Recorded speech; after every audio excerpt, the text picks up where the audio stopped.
الله الرحمن الرحيم. الحمد لله والصلاة والسلام على سيدنا ومولانا رسول الله وعلى آله وصحبه أجمعين. إن شاء الله تعالى we'll continue instruction. رب اشرح لي صدري ويسر لي أمري واحلل لساني يفقهوا قولي. إن شاء الله تعالى just because there's a bit of complication in setting up today, we won't read the ayat at the start inshallah, but inshallah we'll start straight away with the dars. And inshallah next week we'll log in early inshallah ta'ala. So alhamdulillah, we're up to we're still in the introduction of this dars, and we were up to the slide where we mentioned one of the quotes from the early Mutasawwifa, Habib ibn Salim al-Ra'i: "Don't make your heart a box full of greed, nor your stomach a vessel of haram," and explained the meaning behind that. So, as we mentioned in the last class, Allah subhanahu wa ta'ala has mentioned in the Quran that your nafs, and this is really the significance of Tazkiyah to nafs. So your nafs, yourself, your inner self, can lead you to the most dangerous of things. Allah subhanahu wa ta'ala, when He's talking about the sons of Adam, one of them killed the other son. He said, فَسَوَّلَتْ لَهُ نَفْسُهُ قَتْلَ أَخِيهِ, that his nafs led him and justified to him to kill his brother. So it's all about the nafs. And that's why Allah subhanahu wa ta'ala mentioned the nafs in all different surahs of the Quran, Makki and Madani surahs. Long surahs of the Quran and short surahs. Surahs that talk about the hereafter, and surahs that talk about the dunya. Nafs is mentioned in even the stories of the Anbiya. You always find the nafs in the Quran. If you were to search the word nafs in the Quran, you find that it is everywhere in the Quran from the beginning to end.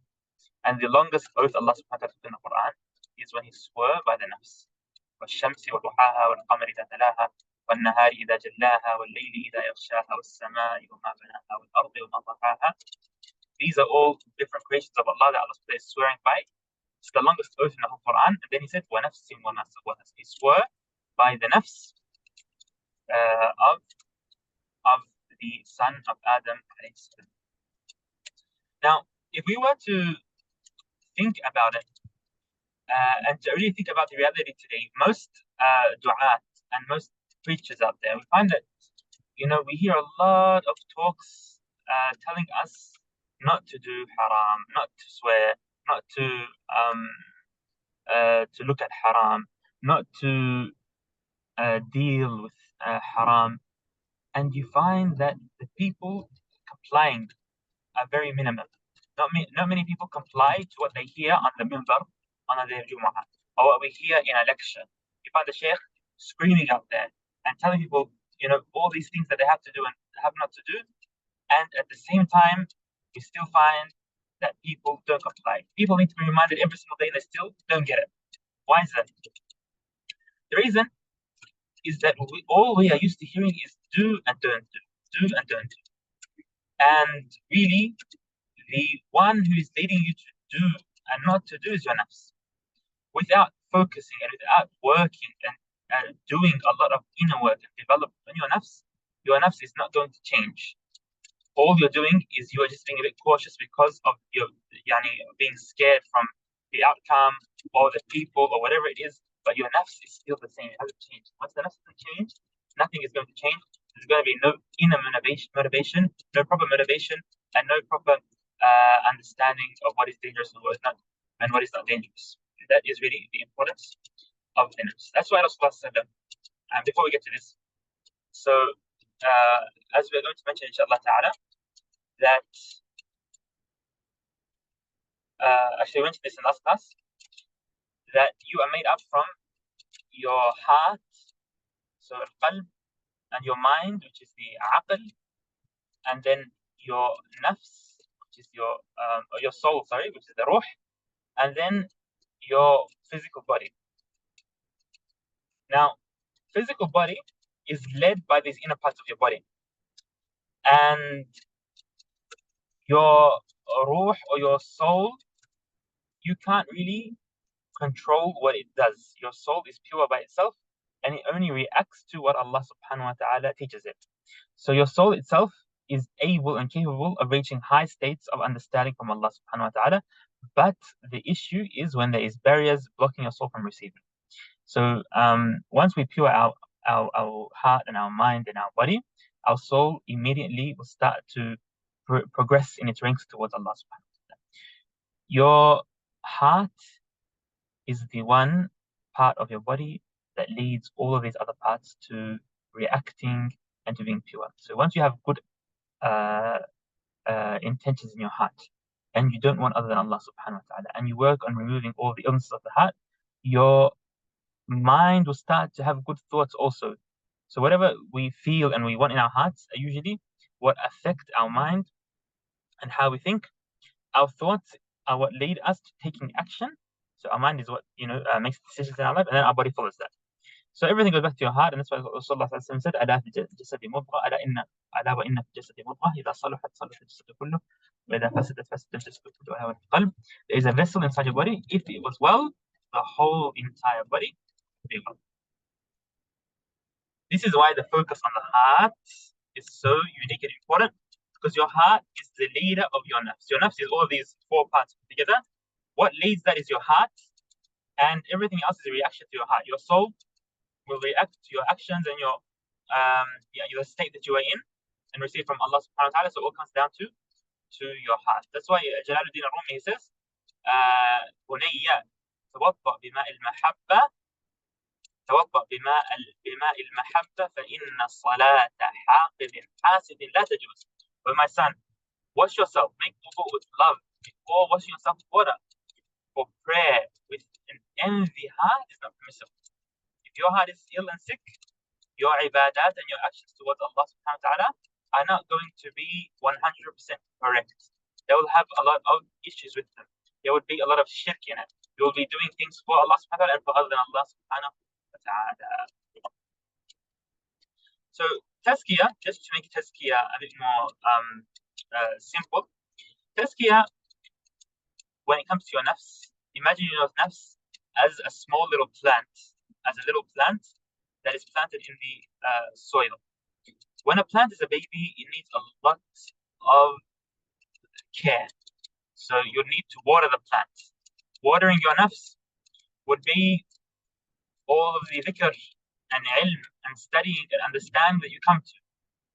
After you start to water yourself, what we find is that there's small little shortcomings and mistakes that start to come out. Your nafs is still not on the right track 100%. So you need to prune your nafs by working on yourself. That's when it comes into the ibadat. You have to do siyam. You have to control yourself a bit. There's certain riyadat, certain actions, certain ibadat that you have to go through to purify yourself. It's like pruning. After that, you need sunlight. So you need to be connected with a source of light, with the Shaykh, with a source of knowledge, a source of understanding, and start to take from that source of light. You then need protection, because once you're in a higher and a spiritual state, you find that shaitan, all the sources of the evil and powers of the evil are going to try to affect you and stop you from progressing. And then once you're protected, you just need to follow up and continue and progress in what you are in. And then you will flourish, inshallah ta'ala. Another concept of what Tazkiyah is about and what Sawb is about is what Rasulullah sallallahu alaihi wasallam mentioned in a very famous hadith. And he says that once the son of Adam does a good deed, there's a white dot that is placed into his heart. So there's a physical white dot that is placed into his heart. And every time he does a good action, his heart increases in white dots until the whole entire heart is white. And this is the state of a mu'min. It's a state of a person with full iman. And he who does evil, who follows the way of shaitan, once you react and you accept the batil. So you're doing haram intentionally. You're accepting it. You're going down in a step. Once you do that, a black dot is placed into your heart. And every time you do haram intentionally, a black dot is placed until your heart becomes black and dark. So doing good, doing small little good actions, start to put white dots into your heart. Once you have white dots, you have light in your heart. That will lead your heart to become pure. And once your heart is pure, your heart will increase in light and want to do good actions will lead you towards good actions. those good actions are going to be increasing your white dots. So it's a it's an ongoing process, and it feeds itself. Tazkiyah feeds itself. The more you work on yourself, the more you're becoming positive and working on these steps, and it will feed itself, and you'll start to get close to Allah subhanahu wa ta'ala. So all we need to do is follow the detailed teachings and practices that are taught to us through to the scholars and the masters of this science. And similar to this, the struggle that you do with your nafs is mentioned in many hadith. Similar to this is the hadith when Abu Hurairah radiallahu anhu says, the Prophet said that when one of you sleeps, he goes to sleep, Shaitan ties 3 knots at the back of his head. And Shaitan, he says, like, you could consider it like a little spell, basically. Okay, so he makes an indication with every knot that you have a long night's sleep. You have a long night's sleep. You have a long night's sleep. So every time Shaitan ties a knot, he is, mentioning that you got a long night, and he's trying to, to basically to disencourage you from doing good. If the believer wakes up and remembers Allah subhanahu wa ta'ala, so it's hard to remember Allah subhanahu wa ta'ala, so to get up, one night is loosened. And then if he makes wudu, the second night is loosened, and if he prays, all nights are loosened. Some scholars say this is regarding Qiyamul Layl, others say it's regarding Salat al-Fajr. But you could say that in some cases, in the case of someone who's a beginner, then this might be regarding Salat al-Fajr. In the case of someone who has achieved a few steps towards Allah subhanahu wa ta'ala, this could be, for him, it could be similar to Qiyamul Layl. So once someone does this, he unties all knots, his morning is happy and he's in a fresh mood. Otherwise, he gets up in a bad spirit and a terrible state. So you can see that taking these small little difficult steps are all the believer needed for his life to become easy and for light to start to begin in his life. And that is similar to the concept of the note increasing every single time. Now, inshallah ta'ala, if there's any questions in this part, we'll take them. If not, we'll continue, inshallah ta'ala.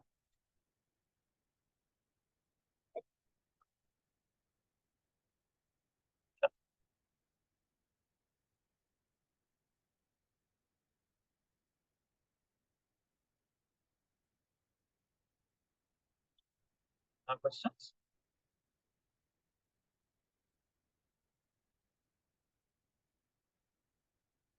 Okay. So, inshallah, let's continue talking about the nafs. Continue talking about the nafs, inshallah ta'ala.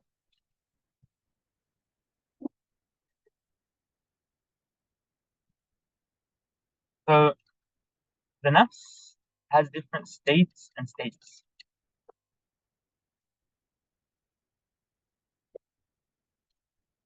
The nafs has different states and stages.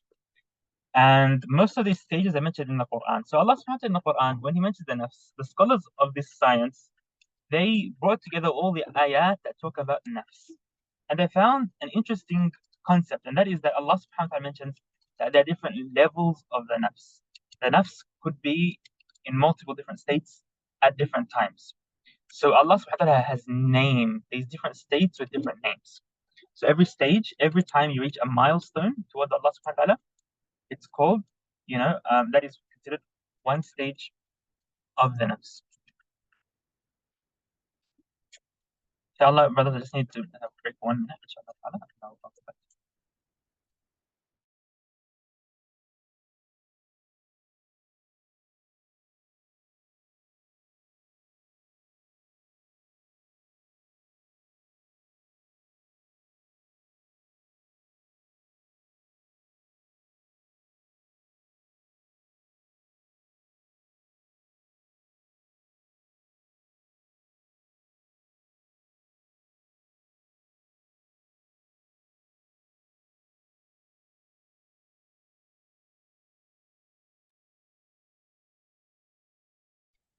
So,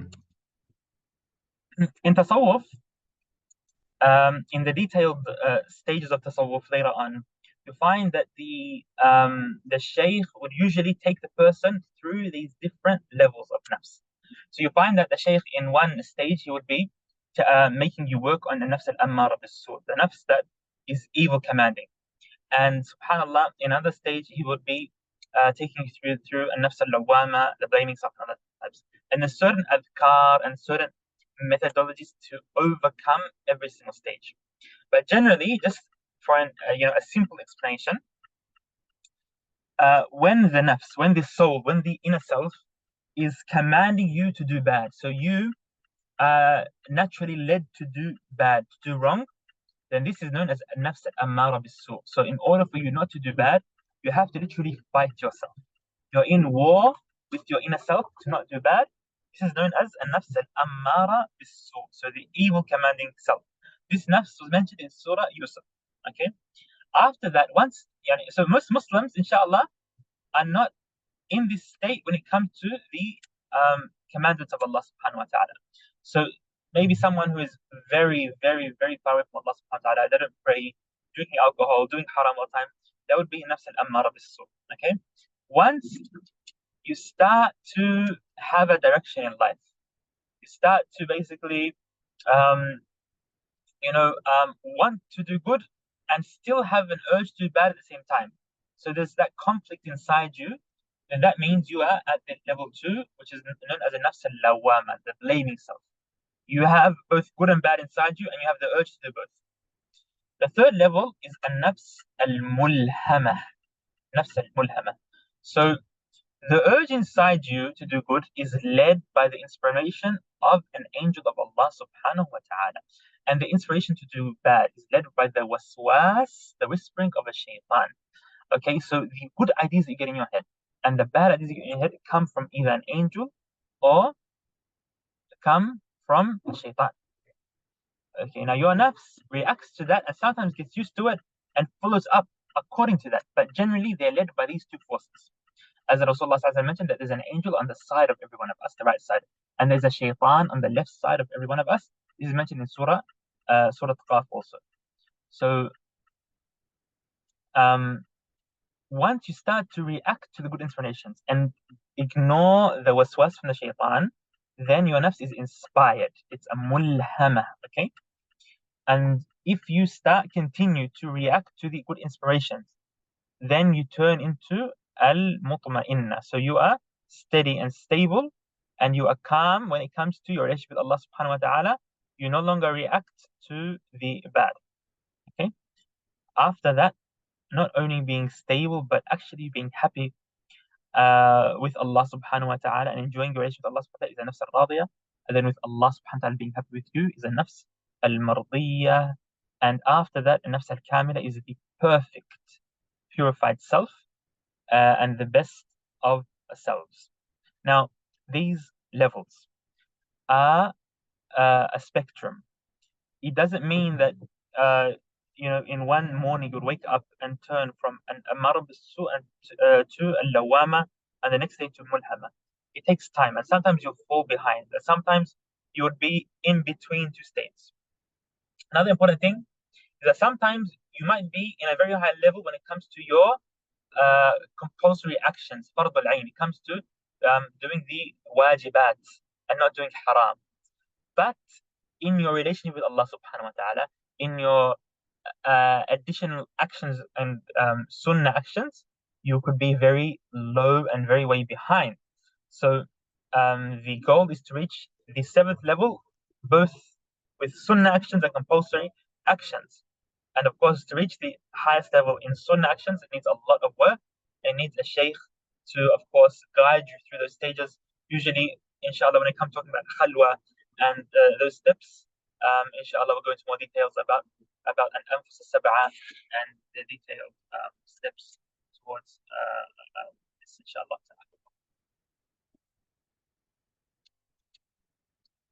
Now, of course, the importance of tazkiyah in Islam, Allah subhanahu wa ta'ala mentions that the job of Rasulullah sallallahu alaihi wasallam, the job of the prophets is tazkiyah. هو الذي بعث في الأميين رسولا منهم يتلو عليهم آياته ويزكيهم. And also, subhanallah, it's easy for everyone to know the rulings of Allah subhanahu wa ta'ala, to learn fiqh, learn aqidah.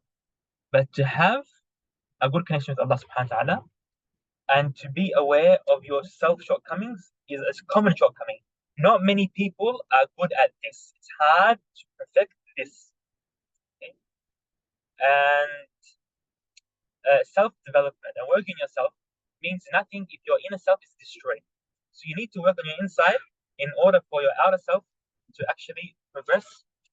And that's why the scholars say that if you work on your inner self, in your nafs, and you progress, inshallah ta'ala, the understanding and the ability to understand every detail of this universe is there. And Allah subhanahu wa ta'ala will teach you different types of understanding that you couldn't even imagine. All of this is done through Tazkiyah. Now, what is the goal of Tazkiyah? Why are we so keen on Tazkiyah? Do we do Tazkiyah so that we can end our problems in life and our struggles in life and overcome family problems and dynamics and issues? Do we do Tazkiyah so that we can feel comfortable and have a community? Do we do Tazkiyah so that we can get to Jannah? Yeah. A lot of people think that these are goals of Tazkiyah, and none of these are goals of Tazkiyah.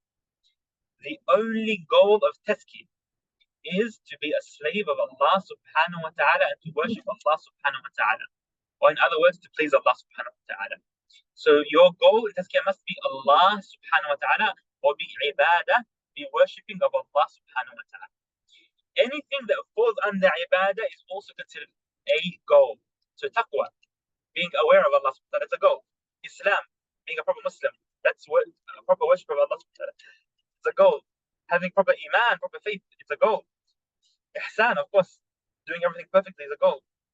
Being a wali, being a friend of Allah subhanahu wa ta'ala is also a goal. Ma'rifah, understanding about Allah, because you can only worship Him once you understand Him subhanahu wa ta'ala. So that's also a goal. Being a Siddiq, being a truthful person, you are only going to be close to Allah subhanahu wa ta'ala once you are truthful. He who has a tiny amount of untruthfulness is not a proper slave of Allah subhanahu wa ta'ala. Istiqamah, being steadfast, and many other concepts that we will explain inshallah. These are all goals of Tazkiyah, but they all come down to ibadah, being a slave of Allah subhanahu wa ta'ala. That is why in the hadith, Rasulullah said to the Sahaba, كنز من كنوز الجنة, one of the adhkar, inna lillahi wa inna ilayhi raji'un, is one of the adhkar that Rasulullah teaches. We are from Allah subhanahu wa ta'ala. We are to Allah subhanahu wa ta'ala. And another dhikr, la hawla wa la quwwata illa billah. There is nothing, no strength, no power, nothing without Allah subhanahu wa ta'ala. And this is really the essence of tasawwuf, to understand this and to implement this in your life. Allah subhanahu wa ta'ala also says, وَعْبُدْ رَبَّكَ حَتَّى يَأْتِيكَ الْيَقِينُ. Worship Allah subhanahu wa ta'ala until you reach al-yaqeen. What is yaqeen? Yaqeen is death. Until you pass away, you need to worship Allah subhanahu wa ta'ala. Once you're as long as you're alive, you need to worship Allah subhanahu wa ta'ala, and the peak of your life should be the peak of your worship to Allah subhanahu wa ta'ala. We should always be increasing in our worship until we pass away and we meet Allah subhanahu wa ta'ala. Okay, so we have reached 5:30 inshallah, so I don't want to keep over to this one. Inshallah, I'll open the door for any questions. If there's anything, inshallah ta'ala.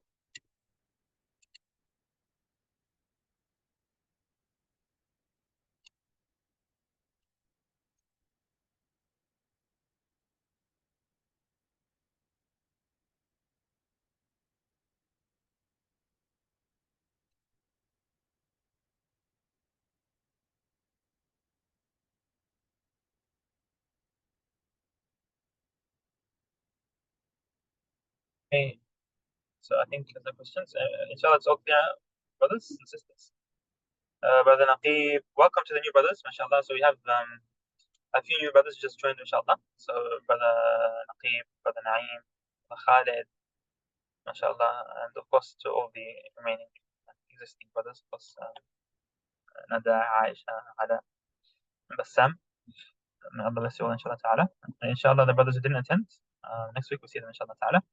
So we have a few more slides, inshallah, regarding the muqaddimah, the beginning, or the basics of tasawwuf, and then we're going to get into the details of the science, inshallah ta'ala, and try to summarize the most important details of this science just to get an understanding or grasp of what we're doing, inshallah ta'ala. After that, once we finish this course, we will go into reading books, inshallah ta'ala.